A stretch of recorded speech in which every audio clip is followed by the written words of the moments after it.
On poursuit avec la visite d'État de 3 jours en Afrique du Sud du président zambien Edgar Lungu.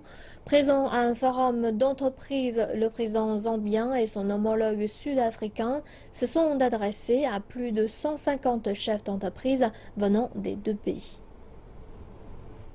Aujourd'hui, il y a 21 accords et momentum d'entente en place entre les deux pays.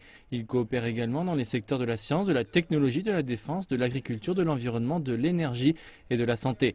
Cette rencontre, toutefois, concernait les opportunités d'affaires. La Zambie est actuellement le quatrième plus grand partenaire commercial de l'Afrique du Sud au sein de la région de la SADC. Et elle offre des opportunités inexploitées dans le partenariat. Bien que le commerce entre la Zambie reste soutenu, il penche lourdement et malheureusement en faveur de l'Afrique du Sud. L'Afrique du Sud exporte principalement des biens de grande valeur comme de la machinerie, des produits chimiques, du minerai, des voitures et des aliments transformés. La Zambie, par contre, exporte principalement des métaux de base et du minerai. L'énergie est un grand problème en Zambie en ce moment. En raison de la sécheresse, les barrages du pays sont bas et la production hydroélectrique est en baisse de 50%.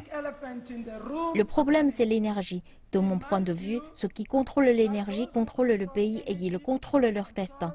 Nous devons maximiser le développement énergétique. Et il faut davantage de travail dans d'autres infrastructures majeures si la Zambie veut tirer parti de son potentiel. Le défi est compris par la direction du pays. Son gouvernement est engagé pour rénover et améliorer les infrastructures majeures qui ont été négligées durant les 50 dernières années. C'est l'effet de levier. C'est une opportunité pour les entreprises en Afrique du Sud et en Zambie de conjointement prendre avantage de cela et de contribuer à la croissance de nos pays. L'infrastructure ferroviaire est aussi dans le besoin. Nous pensons que c'est un secteur assez important et en particulier car il y a beaucoup d'améliorations et de modernisation d'infrastructures qui doivent avoir lieu afin de solidifier et de moderniser les réseaux ferroviaires pour les rendre bien plus efficients. L'agriculture est aussi vue comme une opportunité pour les deux pays. Il y a de grandes étendues de terres arables disponibles et la Zambie souhaite que les agriculteurs sud-africains apportent leur expertise. La sécheresse actuelle a souligné certains défis aux principales frontières. Maintenant, nous avons vu un ferme engagement du ministre zambien des Finances, disant qu'à partir de janvier prochain, les frontières seront ouvertes, mais qu'il y aura une taxe à l'exportation de 10% sur le maïs.